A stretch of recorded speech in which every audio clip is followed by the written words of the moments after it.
Hey everyone, back to my another new video. সবাইকে welcome. আজ already 22 রোজা চলে গেছে আর এখন থেকে আমাদের ঈদের কেনাকাটা কিছুই হলো না। তাই আজ আপু বলল চলো আজকে বাইরে বের হই, কিছু কেনাকাটা করি। তারপর ভাইজি, আমি, আপুর ছেলে সবাই বের হইলাম। আর এত পরিমাণ ভিড়, কি কিনবো আল্লাহই জানে। তারপরেই তো আমরা মার্কেটে চলে আসলাম। আর এত থ্রি পিস আমার একটাও পছন্দ হইতেছে না, সব আগের কালেকশনগুলো বার করতেছে। এখন তারা বলতেছে আসবে 25 রোজায়।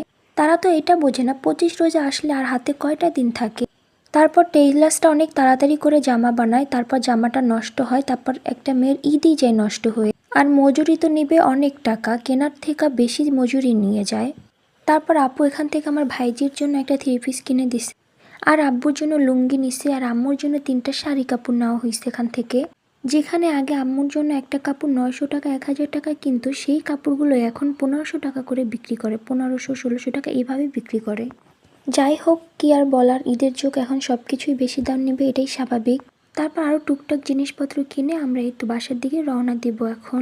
এই তো আমাদের কেনাকাটা শেষ, এখন আমরা গাড়িতে উঠে গেলাম, আর গাড়িতে বসেই আমাদের আইজান দিয়ে দিছে। আমরা বুঝছিলাম যে গাড়িতে বসে আইজান দিয়ে দিবে, তাই আগে থেকে 2টা ঠান্ডা কিনে নিচ্ছি। তারপরে এই ঠান্ডা দিয়ে আমরা ইফতার করে ফেলছি। আর এই ছিল আমার আজকের ভিডিও। দেখা হবে পরের ভিডিওতে। আল্লাহ হাফেজ।